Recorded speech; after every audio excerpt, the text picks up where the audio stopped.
Obviously, it's a big win for us, and we knew we had to come here in this setting and win the game against the. I think this is on here. Is it on? I don't believe you. Cause why I can't hear it? Oh, it's only the earphone crew can hear it. I got you. So anyway, this was a setting where we really had to come out here and win this game. And we talked about this being a must-win. I did put pressure on our kids before this game. You have an opportunity to play a top 25 team. Coach Blair, great coach and great mentor of mine, and someone that I talked to throughout the year. And I'm sure he'll critique my team shortly. But it's just a great win for us. Top 25 wins are important, and they're hard to come by, and that's why we schedule the way we schedule. So I got to give my kids a lot of credit just for playing hard. We didn't control Carter at all in the first half. She had 15 points, and that was the key. And it's also about the halftime was we had to control her. We had to attack her a little bit more on the offensive end, and we did and got her in foul trouble. So I thought that was huge for us.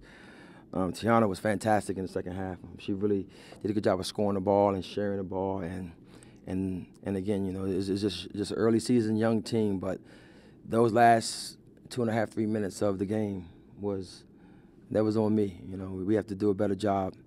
I have to do a better job of getting us in positions and getting the floor spaced and being able to break the press. And normally, we don't have this problem with pressure because we press so much, typically all season long and all year long, that normally a press doesn't bother us. But this year we're not pressing. You're like, oh man.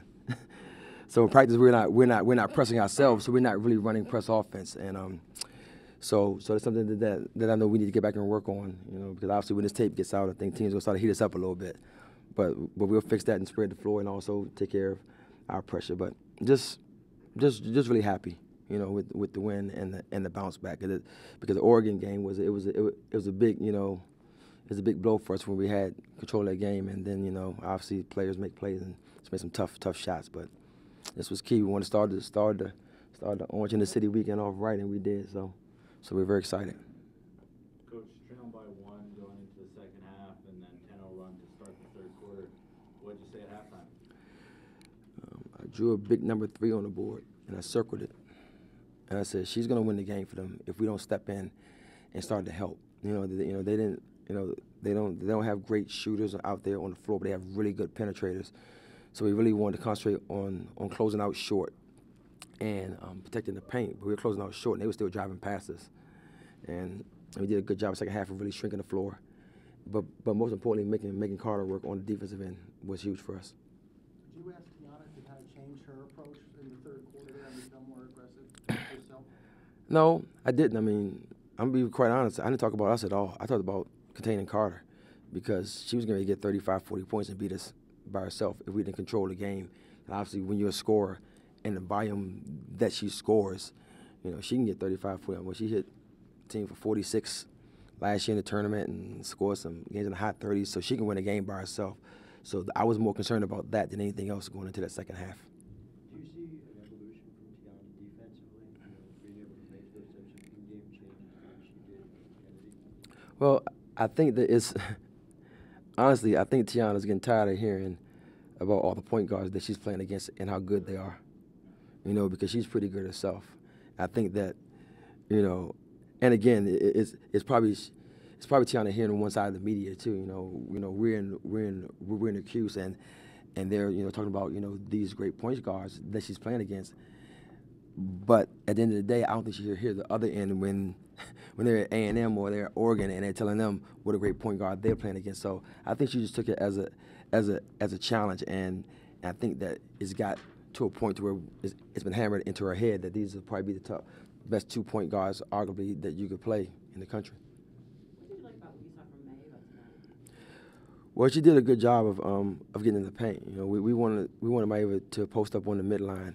I thought that the first games and our scrimmages, she really posted up on the block, and she was catching the ball outside the paint and trying to make moves to the basket. So we wanted to get her a deeper post position and try to get the ball inside. But I gotta be real honest. In that fourth quarter, my assistant coach Ani Amadou said, "Let's go horns and throw the ball inside."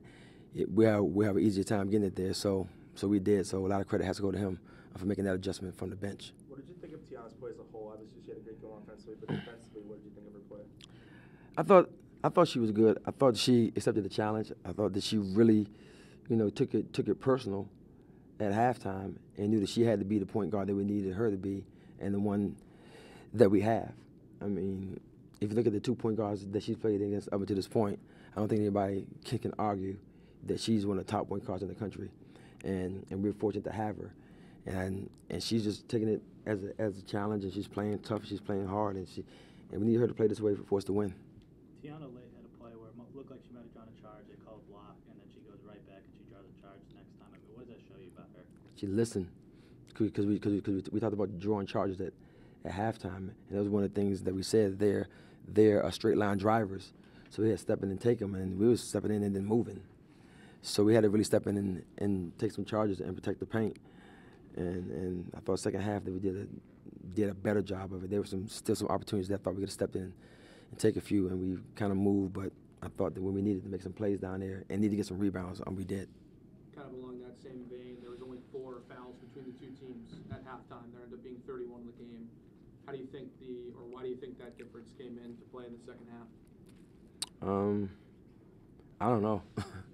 I think that both teams were kind of pushing. Both teams realized what was at stake.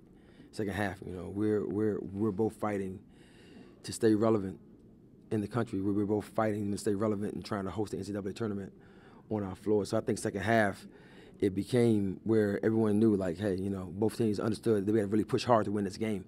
And I thought that was the key in the second half. That it was a little bit more physical, but I thought that both teams were kind of pressing because we knew we needed to win the game. Tiana had an assist percentage last year, 60.4. It was the best number anyone's put up since they've started keeping the stat at the D1 level. That number's down a bit this year, but her turnover percentage is as well. It seems like that's an indication that she's not forcing the action as much. Is that what you're seeing? Why do you think those numbers are the way they are? I think it is because she's able, she's really trusting her teammates and sharing the ball a little bit more. I thought last year she was holding on to the ball a little bit too long in transition, and we really talked about hitting the ball ahead and getting out and running with the pass and not so much with the dribble. I think that she did a really good job today of making that adjustment, and and for us it's so important that she plays well. And I think that playing well for her is not necessarily 26 points. It's just having a balanced game. We do need her to score, but we need to keep it balanced. Coach, a little bit better from behind the arc today. Is that a concerted effort in practice, working on those shots, or was it just kind of a mental thing going out there, seeing a couple go down and get rolling? Well, I wish I could take the credit for it, but I can't. I think it's just getting the looks, throwing the ball inside, and it's started to shrink the defense. We were able to throw the ball back out. I thought that was the key, playing inside out instead of taking contested ones off of 1 and 2 shots. We were throwing the ball inside out, getting the ball moving. We hit some in transition, and I thought that was the difference in our shooting percentage. Q, did you schedule up this year to try to get a home game? I mean, playing Oregon and Texas A&M the first 3 games, most teams wouldn't do that. Yeah, I did. I think that hosting the NCAA tournament worked out good for us. So yeah, I definitely did that on purpose to try to get those 2 games back in the dome again. We're very much conscious of how we schedule and who we schedule, and we schedule tough. And we've been, I remember it was a while back when I was sitting in that room for the NCAA tournament selection, and the year we got left out. I was sitting next to Brian, who's in the back here, who told me that we were definitely in, and we didn't get in that year. And yeah, you said we were in. We had a watch party, and they said that, and they blamed it on our schedule. So I told them, you're never gonna do that again. So they can't blame it on our schedule anymore. That's not gonna be the reason, because we're gonna schedule properly, and we're gonna schedule right. And to their defense, they were right. When you look back at the RPIs and that's what the schedule, it wasn't as strong as it could have been. So I don't think we're gonna have that problem anymore. What have you instill confidence in your players when you schedule like that? Does that instill confidence in your players that coach believes we can win these games, we can handle playing top 20 teams right off the bat? Oh, it's no question, because that's what I told him. I told him that I scheduled this way on purpose because I thought we were good enough. If I didn't think we weren't good enough, I'd have been a little bit more cautious in who I scheduled, because the teams that we schedule and the tournaments that we're going to, you know, they are very good teams. You know, we're not playing any bad teams in these neutral site games. These are all games that if we don't play well, we could lose the game. And you know, you look at those teams, and I know people look at the schedule. I had some of my peers call me like, "What are you doing?" You know, and again, it's about trying to host these games and being at home. But I do feel that we're a very good basketball team, and we have we're young, but we're very talented. I know you've had her on campus for a while now, but 3 games in, to see Emily not just being tested as a freshman, but being tested against the caliber competition. What have you learned about her so far? Well, you know, it's tough for Emily in the sense of she's so highly touted as a recruit, and I think a lot of it is that I got to be a little bit more lenient with her, being young. I think a lot of her struggles is probably coming from me wanting her to do so well right away, and I probably have to be a little bit more lenient on her, let her make some mistakes and trying to learn in game. She's a fantastic player. I think that before it's all said and done, Emily's going to be one of the best players that played at the Cuse, because she can do everything. So a lot of it is me being able to coach her and learning how to coach her, you know. And I got to do a better job of doing that to giving her some more confidence and letting her relax a little bit.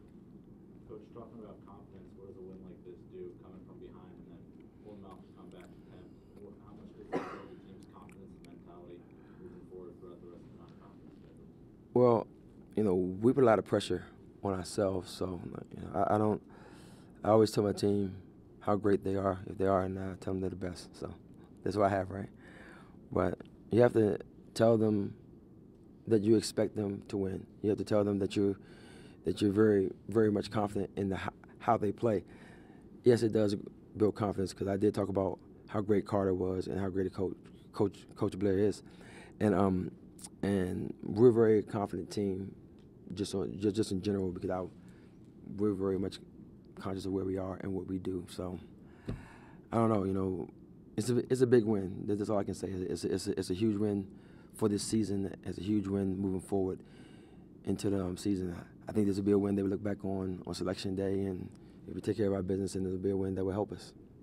Coach, you've taken a lot of responsibility for how this season is going to go, whether it's scheduling or other things that you've talked about. But what are you asking your players every day to really focus on in order for the team to be able to perform the way you expect them to perform? Well, first of all, trust me, I know it's about them. You know, I think that people, you know, that cover us know that. So I don't want them to get that misconstrued here. You know, I know it's all about them.